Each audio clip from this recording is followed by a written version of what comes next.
श्रीकांत शिंदेंना उमेदवारी जाहीर झाल्यानंतर संजय राऊतांकडून म्हणजेच विरोधकांकडून टीका टिप्पणी सुरू झालेली आहे। प्रतिक्रिया येणं सुरू झालेलं आहे। ठाणे आणि कल्याणमध्ये आमचाच उमेदवार जिंकणार असल्याचं संजय राऊत यांनी भविष्यवाणी केलेली आहे, प्रतिक्रिया दिली आहे। तर त्या उलट नरेश म्हस्के यांनी संजय राऊतांना प्रत्युत्तर दिलंय। विकास कामांच्या जोरावर श्रीकांत शिंदेच विजयी होणार असल्याचा दावा शिवसेना प्रवक्ता नरेश म्हस्के यांनी केलाय। नाही, ते शिवसेनेचा उमेदवार जिंकणार आहे। उद्धव ठाकरे यांच्या शिवसेनेचा उमेदवार ठाणे आणि कल्याण डोंबिवली या दोन्ही मतदारसंघात जिंकतोय।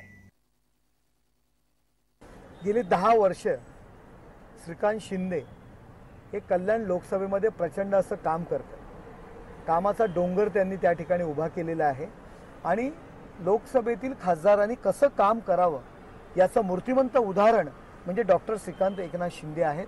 लोकांचा प्रचंड असा पाठिंबा आहे त्यांना। मी माननीय उपमुख्यमंत्री देवेंद्र फडणवीस साहेब यांचं मी अभिनंदन करतो की त्यांनी त्यांची उमेदवारी जाहीर केलेली आहे आणि कल्याण बदलतंय याचं मूर्तिमंत उदाहरण म्हणजे डॉक्टर श्रीकांत एकनाथ शिंदे।